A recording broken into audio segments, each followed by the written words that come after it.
ఈ కృష్ణాష్టమి నాడు మనం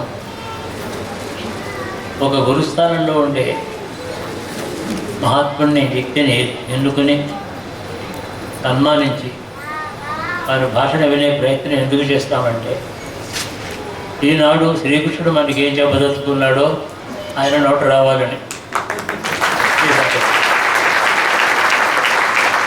అది అలా జరుగుతుంది, ఏం అతిశయోక్తి కాదు. ఈశ్వర తత్వం ఎట్లా ఉందంటే, ఏదో ఒక రాయిని నమ్ముకుని ప్రదర్శన చేస్తే జీవితాంతానికి ఎప్పటికో ఆ రాత్రిలోంచి ఒక మాట వినిపిస్తుంది, వరదానం జరుగుతుంది, జ్ఞానబోధ జరుగుతుంది, అన్నీ వస్తాయి. అలాంటప్పుడు చైతన్యవంతుడై ధర్మ ప్రచారం చేస్తూ గురుతత్వాన్ని గురించి ప్రచారం చేయడంలో వృత్తి ప్రవృత్తిగా పెట్టుకునేటువంటి మహనీయుడు మనకు దొరికితే కృష్ణుడు దొరికినట్టే. అదే మన ఉద్దేశం కూడా అదే. ఒక గంభీరమైన ఉపన్యాసంలో మనం విన్న అన్ని విషయములు కూడా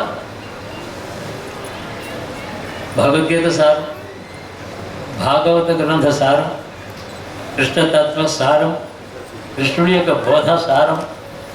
ఆ తర్వాత గురుతత్వం అంటే ఏమిటి, దాన్ని ఎలా ఉపాసించాలి, ఈశ్వరుని చేరుకోవడానికి ఏమైనా నామము రూపము ఏమైనా ఉంటుందా. తరచు ఆవరణలో చెప్పారంటే కండిషనింగ్ అని అర్థం. ఏ కండిషనింగ్ లేకుండా ఏమీ లేకుండా అంతటా ఉండే దానికి ఒక సరిహద్దులు మనం ఏర్పరచకుండా తత్వాన్ని గ్రహించడం ఎట్లాగా. మనం ఏ సరిహద్దులు దాన్ని ఏర్పాటు చేసినప్పటికీ అది మళ్ళీ బంధనమే అవుతుంది. పరిమితం ఉంది మన జ్ఞానం, అవగాహన సంపూర్ణం కాదు. అందుకని వారు చెప్పిన విషయంలో గడిగడికి చెప్తూ రిపీట్ చేసింది ఏంటంటే, ఇక్కడ ఆవరణలు లేనటువంటి నిరావరణం, నిరామయం, నిరంజనం, ఇవన్నీ ఆ మాటలు వాడుతున్నారు. గురు తత్వం అటువంటిది, ఈశ్వరతత్వం అటువంటిది. ఈశ్వరతత్వం ఎవరైనా పూర్తిగా గ్రహించి మాట్లాడితే అతడి గురువు. ఈశ్వర లక్షణం కూడా ఈ గురువులోనే కనపడుతుంది. ఆ విషయంలో వారు చెప్తారు. మనకి ఈనాడు ఒక విషయంలో భాషని అన్వయం చేసుకోవాలంటే మనంతా కండిషన్డ్గా ఉన్నామని అది వదిలిపెట్టండి. గురువుకి ఏమి పేరు, ఊరు, అడ్రస్ ఏమి ఉండదు. అది గుర్తుపెట్టుకోండి. ఈశ్వరతత్వం అట్లాగే ఉండదు. అది బోధ. చాలా ఉదాహరణ ప్రసంగం, అది ఉదాహరణ చెప్పారు, కథలు చెప్పారు, విషయాలు చాలా చెప్పారు. కాబట్టి ఈనాడు మా పార్వతీ కుమార్ గారు, నా కుమార్తె అంటాను నేను. నాకు చాలా ఇష్టం ఆయనతో మాట్లాడితే కుదురుతుంది. ఆయన నోటొచ్చినటువంటిది ఏదైతే ఉందో కృష్ణ జన్మాష్టమి బోధ మనకి పూర్తిగా అందింది. జన్మాష్టమి సఫలమైంది. ఒక మాట చెప్పాలి, మనస్ఫూర్తిగా చెప్తున్న మాట. చాలా చోట చాలా మాటలు అటువంటి సారవంతమైన ఉన్నాయి. బోధామూర్తం అది. దాని గురించి మళ్ళీ చెప్పాలంటే, మళ్ళీ ఉపన్యాసాన్ని గురించి ఉపన్యాసం చెప్తే ఏమవుతుంది, 4 ఉపన్యాసాలు వచ్చాయి. విన్నప్పుడు మనస్సుకి కొంత అర్థం అవుతాయి, తర్వాత బుద్ధికి కొన్ని అర్థం అవుతాయి, కొన్ని తర్వాత చిత్తానికి కొన్ని అర్థం అవుతాయి, లోపల అస్మిత అహంకారం దానికి కొన్ని అర్థం అవుతాయి. అనేక లెవెల్స్లో బోధ లోపల మనుషులు అబ్జర్వ్ అవుతుంది. మనసుకు అర్థమయ్యేవేమో బుద్ధి తర్కిస్తుంది. నీకు ఇలా వచ్చింది కదా, ఇందులో సత్యమా అసత్యమా, దీన్ని ఎలా అర్థం చేసుకోవాలని బుద్ధి. చిత్తం ఏంటంటే అనుభవస్థానం. అది ఏదైనా సరే అనుభవం, సుఖమో దుఃఖమో, ఏదైనా ఆనందమో, సంతృప్తి అసంతృప్తి, ఎంత మనసులో ఉందనుకుంటా కానీ చిత్తంలో ఉంటుంది. అది మనస్సుతో గ్రహించిందేమో బుద్ధి ఏదో విశ్లేషణ చేసి ఇంటర్ప్రిట్ చేసి చిత్తానికి ఇస్తే చిత్తం అనుభవిస్తుంది. చిత్తం అనుభూతి భూమిక, ఎక్స్పీరియన్స్ ప్లేన్ చిత్తం అనేది. దానికి కాన్షియస్నెస్ అని కూడా ఇంకా మామూలుగా అంటూ ఉంటాం. కాబట్టి అంతదాకా పెడతాయి కొన్ని మాటలు. అలాంటి మాటలు వెళ్ళాయి, చాలా దుర్లై. వాటిని బాగా గుర్తు చేసుకుంటే చాలా బాగుంది. ఇలాంటి జన్మాష్టమి నాకు చాలా ఆనందదాయకంగా ఉంది. నేను ఎంతో సంతృప్తి చేసుకుంటాను. మంచి పని చేశాను ఇవాళ. ఇది చేయకపోతే పెద్ద పొరపాటు అయి ఉండేది అనిపించింది. బాగుంది. ఆయన 2 మాటలు ఆయన కృష్ణమాచార్య గారిని ఒక ఆయన ఉన్నారు, చాలామంది తెలుసు. కృష్ణ శబ్దం ఉంది, ఆచార్య శబ్దం ఉంది. కృష్ణవందే జగద్గురు అనే పేరులోనే ఉంది. కాబట్టి ఆయనకి వారసుడు మా మాస్టర్ కుమార్జీ. ఆయన ఆధ్యాత్మిక సంపద కాక దాంతోపాటే ప్రపంచం అంతా బోధించి వ్యాప్తి చేయవలసిన బాధ్యత కుమార్జీకి అప్పగించి వెళ్ళారు. ఆయన చాలా ఉంది సంపద. ఆయనకి భాగవతం మీద గ్రంథాలు రాశారు, ఉపనిషత్తుల మీద రాశారు, భాగవతం మీద చాలా గ్రంథాలు రాశారు. గొప్ప రచయిత, చాలా బాగా రాశారు, చాలా విషయాలు రాశారు. ఆయన ఇచ్చినటువంటి చిన్న సామ్రాజ్యం చేశారు మాస్టర్జీ. అది ఇతర దేశాలంతా వ్యాపించింది. ఆయన కుమార్జీ చెప్పిన మాటలు ఏదో స్పానిష్, జర్మన్, ఇటాలియన్ అలాంటి భాషలో తర్జుమైనాయి. రసతో చదువుకుంటున్నారు వాళ్ళకి ప్లెయిన్ అండ్ సింపుల్ లాంగ్వేజ్ అర్థం అవుతుంది. ఉపనిషత్ వాక్యాలు, క్లిష్టమైన మాటలు వాళ్ళు అర్థం చేసుకోరు. అంటే ఆ ధోరణి వేరు, వాళ్ళ సంస్కృతి వేరు. వాళ్ళ దగ్గరికి అర్థమయ్యేటట్టు క్లిష్టమైన విషయాలు చెప్పారు. గొప్ప విషయం. అదేగా భారతీయ సంస్కృతి విశ్వవ్యాప్తమైంది. గొప్ప విషయం ఏంటంటే జగద్గురు పీఠానికి వేరే ఐడెంటిటీ ఏం లేదు. జగద్గురువే. ఆ జగద్గురు పేరు, ఊరు, అడ్రస్ ఏమి ఉండదు, ఆయనకి పేరే ఉండదు. అట్లాంటి జగద్గురికి ఒక పీఠం అది. అందువల్ల అది విశ్వవ్యాప్తం అవుతుంది. దానికి ఒక పేరు, దాని ఒక ఐడెంటిటీ అయితే పరిమితంగానే వెళుతుంది. అది పరిమితి లేకుండా వెళ్ళిందంటే దానికి ఒక స్పెషల్ ఐడెంటిటీ ఏమీ లేదు, దానికి ఒక పేరు లేదు. అందుకని జగద్గురు పీఠం గోల్డ్ టీచర్ ఆయన పేరెట్టారు. చాలా బాగుంది. ఆయన వారు నిర్వహిస్తున్న సభలోకి వెళ్ళి ఒక మాట చూస్తే స్టేజ్ మీద సుమారు ఒక 30 మంది గురువుల యొక్క పిక్చర్స్ ఉంటాయి. 30-35 మందికి ఉంటాయి. అందరూ కలిపితేనే ఒక గురువు. మీరు అందరూ కలిస్తే గురువు.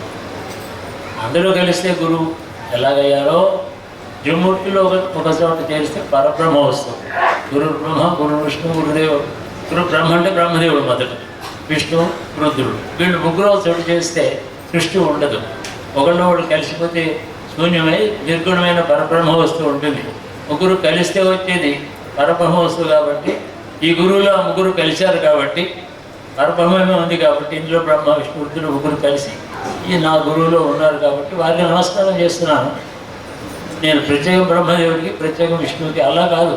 ముగ్గురు కలిసిన తత్వం ఏదైతే ఉందో అది నా గురువులో చూస్తున్నాను. దానికి నిర్గుణమైన వస్తువు పరబ్రహ్మ వస్తువే అని గురువును అలాగా నిరూపణ చేసుకుని మన సాంప్రదాయం. మనకుంది కానీ జగద్గురువు ఉంటుందా? లేకపోతే నామము, రూపము, లక్షణము, గుణములు ఇవన్నీ మనకున్నా కానీ ఈశ్వరుడికి ఎక్కడున్నాయి అని ఎవరో అడిగారు. ఆయనకి లేకపోతే మనకు ఎలా వచ్చాయి? ఆయన మనకు అర్థం కాలేదు కాబట్టి మనకు వచ్చాయి. మనకున్నవే గుణాలు ఆయనకున్నాయని మనం అనుకోవడమే మన లక్షణం. ఆయన అలా అనుకోవటం లేదు. ఈశ్వరతత్వం అనేది మరి మన దేశంలో గురువుకున్న స్థానం ఏదో చెప్తూనే ఉంటారు. గురువును భగవంతుడు మాట ఎదురుకుండా కలిపితే ముందర గురువుకే నమస్కరించాలని ఇట్లాంటివి చాలా కథలు, చాలా లిటరేచర్ ఉంది మనకి గురువుల గురించి. కానీ ఈ సాంప్రదాయం గురువు, ఆ సాంప్రదాయం గురువుని మళ్ళీ మనమే ఐడెంటిటీస్ ఏర్పాటు చేస్తాం. వాళ్ళు అలాగే నడిచిపోతుంది. మేము ఫలానా సాంప్రదాయం మాది, అదే మేము ప్రచారం చేస్తామని ఒక గురువు గారు అంటారు. అంతేకాని ఇప్పుడు ఈ జగద్గురు పీఠంలో అలాంటి ఏ సాంప్రదాయాన్ని వారు ప్రత్యేకం ఒక పేరుతో ప్రచారం చేయరు. అందుకని జగద్గురు పీఠం. మరి కృష్ణమాచార్యులు గారు ఏ అంతఃకరణ భావంతో ఎన్నుకున్నారో కుమార్జీ నేను దిగ్విజయంగా జరిగిపోతాను. ఆయన లౌకికమైనటువంటి ప్రతిభ చాలా చెప్పారు. మన శాస్త్రి గారు ఇందాక బయోడేటా అంటాం. దాన్ని బయోడేటా అంటే పార్వతీ కుమార్ గారు, డాక్టర్ పార్వతీ కుమార్ గారు తర్వాత ఏమో కుమార్జీ మాస్టర్ కుమార్జీ, 2 వ్యక్తిత్వాలు అందులో వచ్చాయి. ఆయన చెప్పిన విషయాలలో చాలా సాంప్రదాయసిద్ధమైనటువంటి గురుతత్వాన్ని ఎలా అర్థం చేసుకోవాలో, ఆధ్యాత్మికత ఏమిటో, కృష్ణతత్వం అది మనకు కావాల్సింది. కృష్ణుడు విష్ణు అవతారం అయితే ఒక శాఖకి మాత్రం పూజ్యురాయన అవతారం అనుకోవడమే తప్పని చెప్పారు కదా ఇందాక. అవతరిస్తే ఒక ఐడెంటిటీ, అంటే విష్ణు అవతారం, శివ అవతారమా, ఇంకేమిటి సుబ్రహ్మణ్యేశ్వర అవతారమా, ఇవన్నీ ఉంటాయి. అలాంటి అవతారమే కాదు తత్వం అని చెప్పారు. అలాగే కృష్ణతత్వాన్ని మనం భావించాలి. విశేషం ఏమిటంటే ఎంతోమంది దేవతలు, ఎన్నో మంత్రములు, ఎన్నో రూపాలు, ఎన్నో తంత్రములు, ఆగమములు, నిగమములు ఇవన్నీ మన ఈ దేశంలో వైవిధ్యం కోకొల్లులా పెరిగింది. తర్వాత ఇప్పుడు మనం జ్ఞాపకం చేసుకోవాల్సింది, వీటన్నిటి కలిపితే చాలా పుష్టి అని కలిపితే బాగానే ఉంది, చాలా బాగుంది. కానీ ప్రజల్లో శాఖోపశాఖలైనారు ఇవన్నీ కూడా. ప్రజల్లో కొన్ని లక్షల మంది ఈ సాంప్రదాయం, మరో 1,00,000 మంది ఇంకో సాంప్రదాయం, ఒకరితో ఒకరు ఏకీభావం లేకుండా ఉండేటువంటి స్థితి వచ్చింది. ఇట్లాంటి పరిస్థితిలో ఒక విధమైన ఆధ్యాత్మికత అనాలా, మతం అనాలా, దాంట్లో అనైక్యత ఉంది. వైవిధ్యం వల్ల అనైక్యత. వైవిధ్యం ఉంటే వైరుధ్యం ఉండక్కరలేదు. అసలు వైరుధ్యం లేని వైవిధ్యం ఉండవచ్చు. భోజనంలో 6 రకాలు తింటాం మనం. లోపలికి 4 అంగుళాలు 4 దాటిన తర్వాత ఏమి తెలియదు, అన్నీ ఒకటి. కారం, ఉప్పు అన్నీ ఒకటి. కానీ వైవిధ్యంతో మనకి జీవించడం అలవాటు కాబట్టి నేను దుర్గా పూజ చేస్తాను, లక్ష్మీ పూజ చేస్తాను, అది ఇది చెప్పుకుంటాను. ఇప్పుడు ఈ సందర్భంలో మనకు కావాల్సింది గురుతత్వ బోధ. ఎందులో ఇవన్నీ లయిస్తున్నాయో, ఎందులో ఈ వైవిధ్యాలు ఉండవో, ఏది సంపూర్ణమైన మార్గమో, ఏది దాన్ని విభాగం చేయడానికి సాధ్యం కానిదో, దానికి వేరే 10 రూపాయలు ఎలాగ ఉండవో, అలాంటి తత్వాన్ని మనం, అంటే గురుతత్వాన్ని ఆరాధించడం చేత భారత జాతికి సమైక్యత ఏర్పడుతుంది. ఏకముఖం అవుతారు. 10 రకాలైన ఉపాసనలు చేసిన వారు చెట్టు చివరికి ఒకే మార్గంలో స్థిరపడతారు ఫైనల్గా. అట్టి మార్గమే గురుతత్వం. గురుతత్వం యొక్క విషయం ఏంటంటే లోపల ఉండే వైవిధ్యం, వైరుధ్యాలన్నీ తీసేసి ప్రకృతిని గురించినటువంటి విషయములు నువ్వు పట్టించుకోకు. నేను స్త్రీని, పురుషుడిని, నేను భారతీయ, ఇందాక చెప్పారు కదా, ఇవన్నీ నువ్వు మర్చిపో. నేను పరతత్వంలో ఒక భాగాన్ని నేను అనుకుంటావా, నీకు ముక్తి కలగలా మనకు. అందువల్ల అట్టి భావం ఎప్పుడైతే ఉంటుందో, అట్టి భావంతో జీవించేవాడు ఏమంటే జ్ఞాని అయితే సమాజానికి ఎందుకు పనికొస్తాడు?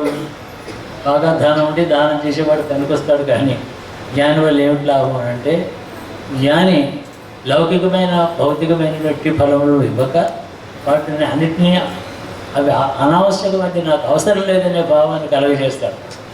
అంటే మనుషుల్ని అతీతులుగా చేయగలిగిన 10 మందిని మాట్లాడకుండా తన 10 మందిలో వ్యాపిస్తాడు. తన జ్ఞానము, తన స్థితి 10 మందిలో వ్యాపిస్తుంది. ఒక వస్తువు 10 మందిలో వ్యాపించాలంటే దానికి ఐడెంటిటీ ఉండకూడదు. ఏ ఐడెంటిటీ ఉన్నా వ్యాపించదు, అక్కడే ఉంటుంది. ఏ డిస్క్రిప్షన్ ఉన్నా, రూపం కానీ గుణం కానీ ఉందంటే వ్యాప్తి ఉంటుంది దానికి. వ్యాప్తి లేనిది అంటే ఐడెంటిటీ ఉన్నది అర్థం.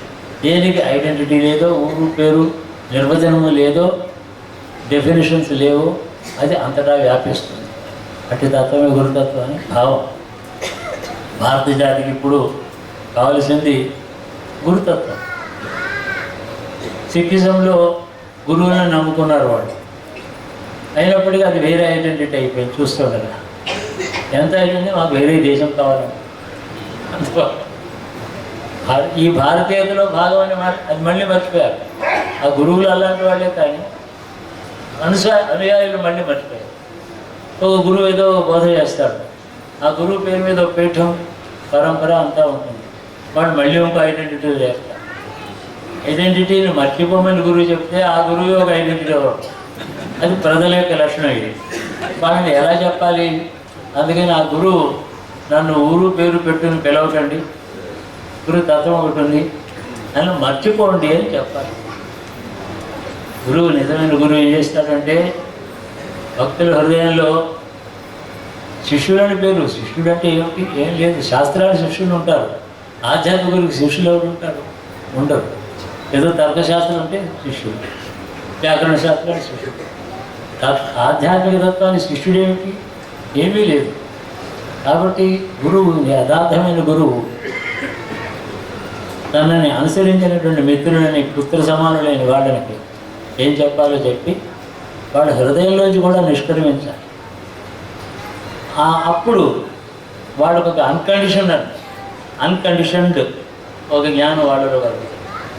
అలా అయితేనే గురుతత్వం బాగా ఉంది. ఇప్పుడు వారిని ఎన్నో బోధలు చేస్తున్నారు. ఎవరి బోధలు చెప్తున్నారు? వారు ఎవరైనా ఏదైనా ఒక మతం మీద చెప్తున్నారా? ద్వైతం మాట్లాడతారా? అద్వైతం మాట్లాడతారా? లేకపోతే వైష్ణవ, శైవ, శాక్తమ అన్నీ మాట్లాడతారు. కానీ ఏది పర్టికులర్ అది మనకు కావాల్సిన తత్వం. అందుకని జగద్గురు తత్వం. మనకు కావాల్సిందంతా ఏమిటంటే ఈ ఐడెంటిటీస్ ఇంకా మల్టిప్లై అయిపోతుంది, ఇంకా పెరిగిపోతున్నాయి. మేము గోదావరి జిల్లా అంటే ఈస్ట్ గోదావరి, వెస్ట్ గోదావరి, ఇంకా దాన్ని వెంటనే లేదు. ఈస్ట్ గోదావరి, అనకాపల్లి, లేకపోతే అమలాపురమా? అమలాపురం అయితే మా వాళ్ళే, మీరు మిగతా వాళ్ళు కాదు. దీనికి మితమే లేదు. ఇలా మొక్క చక్కర అయిపోవడమే స్థితికి ఎత్తి మనకు వచ్చింది. కానీ మౌనోత్సవం లేనే లేదు. భారతీయత ఒకటి ఉంది. ఎంత ఐడెంటిటీ వచ్చిందంటే సర్వ విధములైనటువంటి నిష్ఠూరాలు ఈ భారతదేశం అనుభవించింది. అది ఒక 1000 సంవత్సరాలు, దాదాపు 800 సంవత్సరాలు అటువంటి అష్ట కష్టాలు అనుభవించింది. ఈ దేశానికి జరిగిన అపకారం, హాని, నష్టం, కష్టం, అవమానం ఇంత అంతా కాదు. ఇది ఎందుకు వచ్చింది అని అసలు ప్రశ్న వేసుకుంటాం ఒక్కొక్క మాట. ఏమంటే మాస్టర్లు బోధించిన దేశం, అవతార పురుషులు నడిచిన దేశం, ఆధ్యాత్మిక బోధ చేశారు, ధర్మబోధ చేశారు. ఇది ఎందుకు జరిగింది అంటే ఎక్కడో ఈ జాతి దాని స్వభావం చేత ఉండవలసినటువంటి జ్ఞానం లేక ఏదో తప్ప ఎక్కడో జరిగింది. ఎనివాటు జ్ఞాపకం చేసుకున్నప్పటికీ మహాభారత కాలం జ్ఞాపకం వస్తుంది. అది అత్యున్నత స్థాయిలో ఉండేటటువంటి సమాజంలో దేశాన్ని పరిపాలించేటువంటి కుటుంబం, పరిపాలించే క్షత్రియుడు, వాళ్ళకి బోధ చేసి మార్గదర్శకుడుగా ఉండేటువంటి బ్రాహ్మణుడు, ఆ కుటుంబానికి అనేటువంటి పెద్దవాడైన భీష్ముడు, అందరూ కలిసి మహాపాపం చేసిందంతా పాపమే. వాడు దుర్మార్గుడు కాదు. మళ్ళీ ఈ వ్యక్తి కూడా ప్రాతస్మరణీయుడే, అందరూ గొప్పవాళ్ళే, కానీ వక్ర మార్గంలో వెళ్ళింది. ధర్మం అనే మాట చిన్నవాళ్ళకి, పేదవాళ్ళకి, కష్టజీవులకి వాళ్ళకి వర్తించదు. ఆ మాట ధర్మం అనే మాట పెద్దలకి వర్తించే మాట. కులం చేత, గుణం చేత, చదువు చేత, ఆ అధికారం చేత, విజ్ఞానం చేత ఎవడైతే పెద్దవాడో అతడు ధర్మంలో ఉండవాలి. ధర్మాధర్మంలో అతడిలో ఉన్నాయలే, అతను పరీక్షించాలి. కానీ ఎవరో కూరగాయలు అమ్ముకునేవాడు చూడండి ఎంత అధర్మమో, 5 రూపాయలు కొని ఇక్కడ 25 రూపాయలు అడుగుతున్నాడు, చూడండి ఎంత అధర్మం. కానీ పెద్దలలో గురించి గుర్తించవలసిన అధర్మం పేదలలో గుర్తించడం అనేది అధర్మం. అది అధర్మం. చాలా ముఖ్యమైన విషయం. అది నా అనుభవంలో చూశాను కొందరికి. తర్వాత నేను మళ్ళీ వాళ్ళు జ్ఞాపకం చేస్తే అవును మీరు చెప్పింది నిజమే అయింది. ఒకవేళ వాడు నీ దృష్టిలో అధర్మం ఆచరించేటట్టయితే ఈశ్వరుడి దృష్టిలో అతను అధర్మం చేయడం లేదు. చిన్నవాడిని శిక్షించడానికి మనం 4 చేతులు వాడుకుంటాం, పెద్దవాడిని శిక్షించగలిగిన శక్తి మనకి లేదు. ధర్మం అడుగంటింది. ఎప్పుడో మొదలైందండి ధర్మానికి ఆ గ్లాని? ధర్మానికి గ్లాని మొదట వచ్చింది, ధర్మానికి హాని తర్వాత వచ్చింది. మన దేశంలో మన ధర్మానికి హాని జరిగింది. చూడండి ఒక మాట, మీరే అన్నీ తెలుసు. శంతన మహారాజు చాలా గొప్పవాడు, మహానుభావుడు. తన కొడుకు వరం ఇచ్చాడు, స్వచ్ఛంద మరణం నీ వరం ఇస్తున్నాను, అంత గొప్పవాడు. బాగానే ఉంది. ఆయనకి భీష్ముడు పుట్టాడు. ఎవరికి? మనుష్య రూపం పొంది గంగాదేవి భూలోకానికి వచ్చి సంతానం కన్నది. ఆ గంగాదేవి పుత్రుడు 7వ సంతానం. భీష్ముడు తన కొడుకై ఉండగా రాజ్యం అతడికి వెళ్ళదు, ఇంకెవరికో వెళుతుంది. సర్వసామాన్యమైన స్థితిలో ఉండే ఒక ఇద్దరు ఆ కొడుకులు వెళుతుంది. ఆ కొడుకులు మళ్ళీ సంపూర్ణమైన సాంప్రదాయ సిద్ధంగా కాక మరో విధంగా వాటి కొడుకులు పుట్టారు. వాళ్ళెవరు? ధృతరాష్ట్రుడు, పాండురాజు. పాండురాజు ధర్మం తెలిసిన వాడు, కానీ అర్ధాయుష్మంతుడు, పోయాడు శాపకుడు. చిరంజీవిగా ఉండేవాడు ధృతరాష్ట్రుడు ఒకడే. చూడండి ధర్మం ఎలా నడుస్తుందో కదా. ఆతడి కొడుకులు 100 మంది. ధర్మానికి వాళ్ళ ఊపిరికి సంబంధం లేదు. ధర్మం ఎక్కడైనా ఉందంటే వాళ్ళు పారిపోతారు, దాన్ని వెళ్ళగొట్టేస్తారు. అటువంటి వాళ్ళకి రాజ్యం సంకల్పిస్తారు. రాజ్యం విస్తరింపజేసి తన పరాక్రమంతో ధర్మస్థాపితుల పాండురాజుకి ఏమీ మిగలేదు. ఆ కొడుకులేమో అనాథలుగా ఉంటారు. వాళ్ళ మీద వీళ్ళకి కక్ష, కారణం ఏమీ లేదు. వాళ్ళు చెడ్డవాళ్ళు కాదు, వీళ్ళు అవమానించలేదు, ఏమో అనలే. ఇక ఆ తర్వాత ఉత్తమ స్త్రీకి సభలో అన్యాయం, అవమానం. ఆ స్త్రీని రక్షించవలసిన బాధ్యత ప్రతి పురుషుడికి ఉంటుంది, క్షత్రుడికి ఎక్కువగా ఉంటుంది.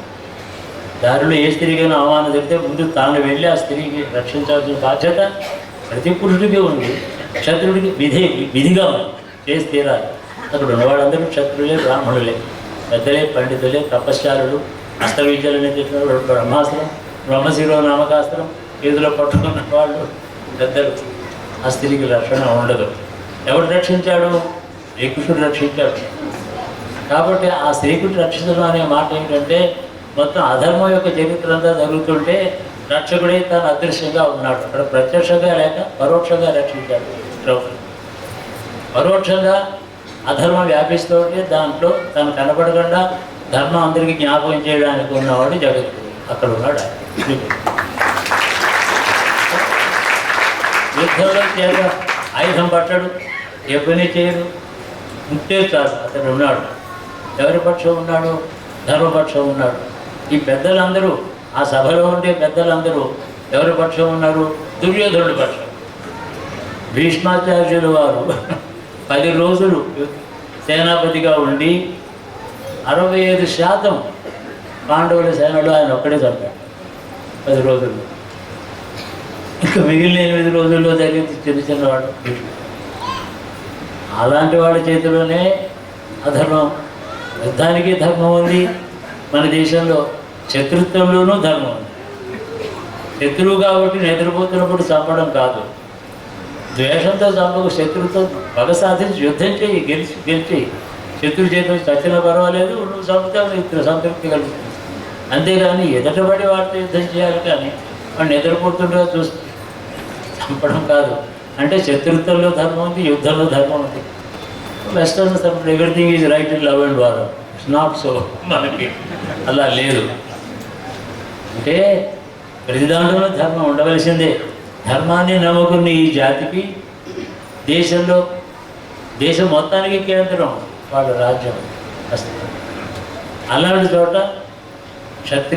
ఉత్తమ క్షత్రియులు, ఉత్తమ బ్రాహ్మణులు, కుటుంబంలో అందరికంటే పెద్దవాడు, వీళ్ళందరి సమక్షంలో 3 తరాలు సర్వనాశనం చేశారు ధర్మాన్ని.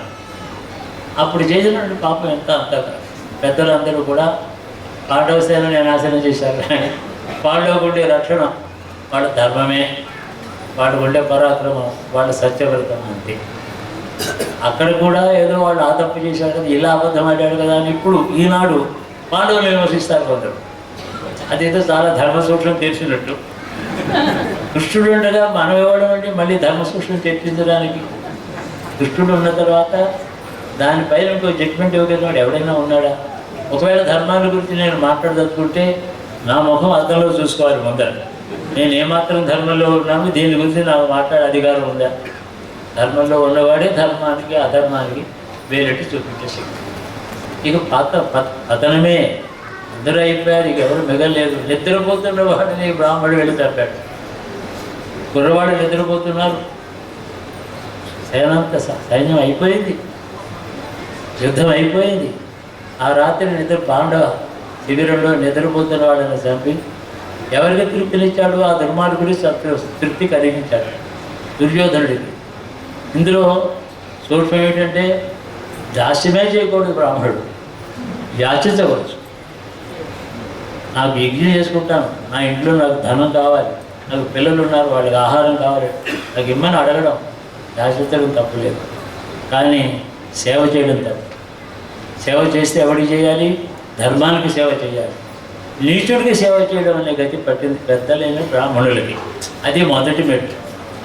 నీచ సేవ వల్ల ఉత్తములు కూడా నీచుడు అవుతారు. నీచ సేవ వల్లనే ఈ దేశంలో ఎప్పుడైనా నీచత్వం పెద్దవాళ్ళు కూడా వచ్చారు. అలా జరగకూడదు. అదే మనం అనుభవిస్తున్నాం భారతదేశం. నిజంగా అతన్ని ఏం శిక్షించాలి? కొని ఇంకా ధర్మం అంటూ పాండవుల్లో ఇంకా ధర్మం ఆ దేశం పోలేదు. బంధించి తీసుకొచ్చి వీడిని చంపమంటావని అడిగితే వాడిని చంపొద్దు, బ్రాహ్మణుడు వాడు, గురుపుత్రుడు, నా పిల్లలందరినీ చంపాడు రాత్రి, పుత్ర శోకంతో నేను దుఃఖపడుతున్నాను. ఈతని చంపితే గురుపత్ని పుత్ర శోకంతో ఏడుస్తుంది. ఎందుకు? నా శోకాన్ని పోదు కదా, ఆవిడకు ఇంకో శోకాన్ని కలగజేయడంలో ఏమిటి పరమార్థం? గురుపత్రికి శోకాన్ని కలగజేయడం కోసమని నా కక్ష తీర్చుకోవడం అది అధర్మం. కాబట్టి ఆవిడకి పుత్ర శోకం రావచ్చు, ఇతను వదిలిపెట్టాడు. అప్పుడు కూడా దుఃఖంలో కూడా ధర్మాన్ని గురించి మాట్లాడతారు. ఒకరు ధర్మాన్ని పూర్తిగా మర్చిపోయి నిద్రపోతున్న హత్య చేస్తాడు ఒక బ్రాహ్మణుడు. ఈ కాంట్రాస్ట్ మీరు చూడడం మొదలు పెడితే ధర్మానికి భయంకరమైన పతనావస్థ భారతం. ఆ కథ నడుస్తూనే ఉంది. ఎలాగో అందరినీ నిలబెట్టాడు. అప్పుడు కూడా బ్రహ్మశిరోనామకాస్త్రం వేశాడు. ఎక్కడెక్కడ అపాండవం చేయడానికి, ఎక్కడైనా పాండవుల తాలూకు సంతానం ఉంటే అందరూ పోవాలి. ఇది బ్రాహ్మణ ధర్మమేనా? అస్త్రాలు తపస్సు చేశాడు, బ్రహ్మచర్యం పాటించాడు, గొప్ప నిష్టలో ఉన్నవాడు, అనేక అస్త్రములు తండ్రి దగ్గర సంపాదించాడు, తపస్సులో సంపాదించాడు. అట్టివాడు ఇట్టి నీచి పని అంటే అది ఉన్నత స్థానంలో ఉండేవాడు చేసే పని విషయంలో ధర్మాధర్మాలు తెలుసుకోండి అని భారతం మనకి బోధిస్తాం. అది మన కథ. పోని అయిపోయింది. పరీక్షితుకి రాజ్యం ఇచ్చారు. పరీక్షితుకి పాముగరు చచ్చిపోవాలి, అంత గొప్పవాడు. అదే అన్నమాట దేశం యొక్క అధర్మం యొక్క ప్రభావం. దేశంలో అధర్మం ఎలాంటిదంటే చక్కగా దేశాన్ని రాజ్యంలో పరిపాలన చేస్తున్న రాజు సర్పదక్షుడైపోతాడు. ఎవడా ఆ సర్పం ఏమిటి? అధర్మమే. అంతకుముందు ఆచరించబడిన అధర్మమే ఆ సర్పం. కాబట్టి పెద్దలు ఆచరించినటువంటి ధర్మము అధర్మం ఉందే దేశాన్ని అరిష్టంగా బాధిస్తుంది. దేశారిష్టం. సామాన్యుడు చేసే పాపం వాడితోనే పోతుంది. ఇవాడు వాడు హత్య చేశాడంటే వాడు కొన్నాడు దుఃఖం అనుభవిస్తాడు, అల్పాయుషుతో మళ్ళీ పుడతాడు, ఏడుస్తాడు, వాడితో పోతుంది. కానీ పెద్దలు చేసిన పాపం దేశానికి అరిష్టం. ఆ కథే నేడు కూడా జరుగుతుంది. నాకు వేరే కారణం కనపడలేదు. 1000 సంవత్సరాలు ఈ దేశానికి గతి ఎందుకు పట్టింది? ప్రజలందరినీ ఓతకొచ్చి చంపారు, ఆలయాలు పడగొట్టారు, ఏదేదో జరిగింది, ఘోరాలు జరిగింది. మెడివల్ హిస్టరీ జరిగితే దుఃఖం, కోపం వస్తుంది. కానీ ఎంత దుఃఖం అంటే ఏమన్నా పెద్ద పాపం జరిగింది, అదిగో అప్పుడు జరిగిందే, యుగారంభంలో జరిగిందే అని బాధిస్తుంది. అంతకుముందు ఎందుకు జరగలేదు? అంతకుముందు ప్రజలు ధర్మంలో జీవించారు. బ్రాహ్మణులు వేదం చదువుకున్నారు, యజ్ఞాలు చేశారు, తత్వవాటికలు ఉన్నాయి. అందరూ వాళ్ళ ధర్మంలో జీవించారు. జన్మవిజయుడి తర్వాత ధర్మం బాగానే ఉంది. పోనీ రాజ్యం ఎవరికైనా వెళ్ళిందా అంటే నవనందులు రాజ్యం చేస్తూ మళ్ళీ ఆ ధర్మంలో ఉంటే ఒక బ్రాహ్మణుడు వాడని తీసేసి చంద్రగుప్తుడికి పట్టాభిషేకం చేసి నువ్వు జాగ్రత్తగా ఏలుకోనంటే ఆ చంద్రగుప్తుడు కూడాను ఇదిగో బతికినాడు ఆ రాజ్యాన్ని పరిపాలించలేదు. ఒక జైను గురువు దొరికాడు. వాడేమో జైను గురువు ఏం చెప్పాడు? నీకు ఇదంతా అజ్ఞానం, ఇది ఇందులో వద్దు, భిక్షాపాత్ర తీసుకోవాలని చెప్పాడు. ఇదుడు చేసిన ఉపకారం ఇది. భిక్షాపాత్రలు దేశం బాగుపడుతుందా? ధర్మము అధర్మం ఉన్నాయి, వర్ణాలు ఉన్నాయి, ఆశ్రమాలు ఉన్నాయి, ఎవరి బాధ్యతలు వాళ్ళకు ఉన్నాయి. అదొక సిస్టమ్. సిస్టమ్ని పాడు చేయడం చేత దేశం సంక్షోభం. వాడు వెళ్ళి ఎక్కడో జైన గురువుని ఆశ్రయించి 120 రోజులు ఉపవాసం ఉండి చచ్చిపోయాడు. ఇంత కష్టపడి బ్రాహ్మణుడు వాడికి రాజ్యం ఇస్తాడు. చూడండి, ఎవరినైనా బాగా రాజ్యంలో ఎన్నుకుని వాడు బాగుంటాడేమో, వాడిని ఎన్నుకుని అక్కడ పెట్టుకుంటే వాడు ఉండడు, వాడు తగ్గడు. దానికి వాడికి ఏదో ఆపదు, వాడు దుర్బుద్ధి పుడుతుంది. వైరాగ్యం కూడా దుర్బుద్ధి అయింది. అక్కడ చేయవలసిన కర్తవ్యం మానేస్తే అంతే. ఈ విధంగా చరిత్ర జరుగుతుంది. మనం ఎవరిని ఆరాధించాలి? శ్రీకృష్ణుని ఎందుకు ఆరాధించాలి? నీవు గురువు అయ్యి నువ్వు విష్ణు అన్న నేను అనను, నువ్వు అవతారాన్ని కాదని మాకు ఇప్పుడు చెప్తున్నారు పెద్దలు. ఎవరవతారం కాదు, నువ్వే జ్ఞానస్వరూపుడివి, ధర్మస్వరూపుడివి, గురుమూర్తివి నీవు. మాకు సహితం ఏది సత్యమో ఏది అసత్యమో లోపల నుంచి బోధించు. ఇప్పుడు గ్రంథాలు రాస్తే చదివి మాకు ఓపిక లేదు. గీతకే 10,000 పేజీలు కామెంటరీస్ ఉన్నాయి. గీత ఏమో వెన్నముద్దలా ఉంటాయి శ్లోకాలు, చక్కగా అవి తిన్నవాడు కదా, ఒక శ్లోకం సులభంగానే అర్థమవుతుంది, కాదు దాని మీద పెద్ద వ్యాఖ్యానం. అది పండితుడు కన్నా చాలా గొప్ప, దానికే తప్పు లేదు. కానీ సామాన్యులకు అర్థమైంది, గీత అర్థమైనట్టు వ్యాఖ్యానం అవుతుంది. అలా చిత్రమైన పరిస్థితి. అవన్నీ భాష ఎవరికో మేధావులకి ఏర్పడే విషయాలు, అవన్నీ తప్పు కాదు, అనావశ్యకం కాదు. కానీ మేధావులు ఉన్నారు, దేశంలో పండితులు ఉన్నారు, వాళ్ళకు కావాల్సిన భాష కూడా ఉంది.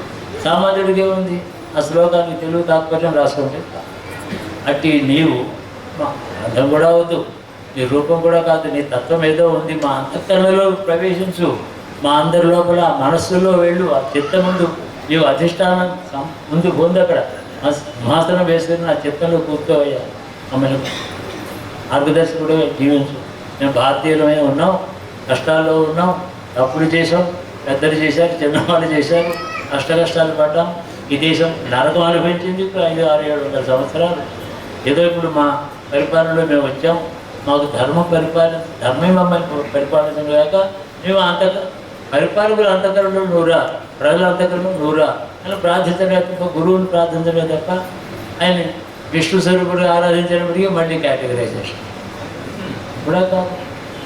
అసలు నిజంగా దేవాలయంలో విషయం ఈ సందర్భంలో 1400 సంవత్సరాలకి కృష్ణుడికి ఆలయం ఎందుకు కడతారు? వీలు లేదు. రాముడికి ఆలయం కట్టడం ఏంటి? అశాస్త్రీయం. ఎందుకంటే వేదంలో రాముడికి మంత్రం లేదు, వేదంలో కృష్ణుడికి మంత్రం లేదు. ఆలయం ఎలా కడతారు? అబ్జెక్ట్ చేశారు. సరే విష్ణు యంత్రం పెట్టి చేసుకుంటాం, విష్ణు స్వరూపుడుగా ఆరాధించడానికి. కాబట్టి ఏ ఐడెంటిటీ లేని గురుతత్వమే మనం ఆరాధిస్తున్నాం.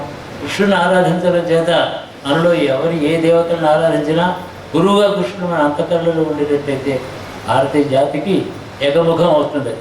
ఏకముఖం కావాలి మనం, అప్పుడే ఈ జాతికి మంచిది.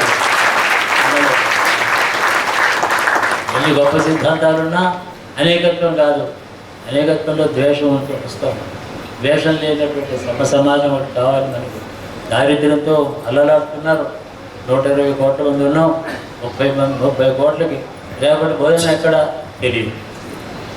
వర్షం వస్తే ఈ గుడిసెలో అడుకోగలమా? కంటి పిల్లవాడు ఉన్నదే ఏమైపోతుంది? చూస్తే ప్రత్యక్షంగా చూస్తే తెలుసు.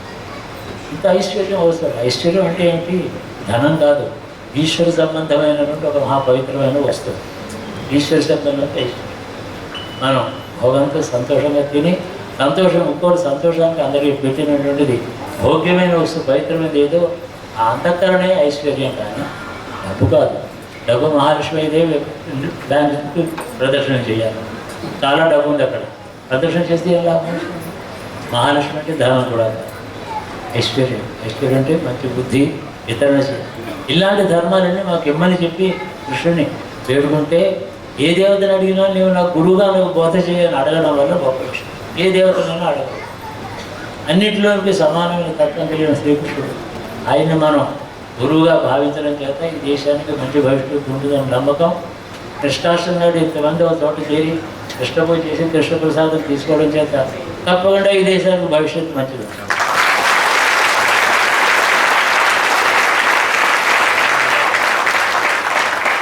అందులో భేద దృష్టి కానీ, దురహంకారాలు కానీ, ద్వేషం కానీ అన్నీ నశిస్తాయి. గురువు అనుగ్రహం చేత నశిస్తాయి. లేకపోతే ఒక్కొక్క దేవతకి ఖడ్గాలు ఆయుధాలు ఉన్నాయి. నా శత్రువుని నేను ఆయుధాలు ప్రయోగించు, నీ వరదానం నాకు చేయి, నీ వరం కాస్త వరదహస్తం నాకు కావాలి. భేద దృష్టి. భగవంతుడిని ఆరాధిస్తే వరాలు అడుగుతాం, దేశభక్తి ఉంటే వరాలు అడగడం కదా. ఏమడుగుతాం? దేశభక్తుడు ఏ భక్తుడు ఉన్నాడు దేశం కోసం త్యాగం చేసే వాడికి ఏం వరాలు అడుగుతాడు? ఎవరు అడుగుతాడు? ఏ రూపంతో ఈశ్వరుని ఆరాధించినప్పటికీ స్వార్థపడతాం, భేద దృష్టిలో ఉంటాడు. కాబట్టి ఇదంతా గురుతత్వంగా భావించి కృష్ణాష్టమి మనకేమో గురుతత్వ బోధ అంతఃకరణలో లోపల ఉద్బుద్ధమై దేశ సమైక్యతతో సుఖంగా ఉండాలి. దానికి పరమేశ్వరుడు అన్నిటికీ రూప గుణ అతీతులైనటువంటి వాడు, అమేయమైనటువంటి వాడు. అతను మనం అనుగ్రహించాలి. కృష్ణ రక్షకు జగద్గురు. జగత్రయ గురు జగత్రయ గురు జగత్రయ గురు విష్ణురట్ల సుఖం భూయ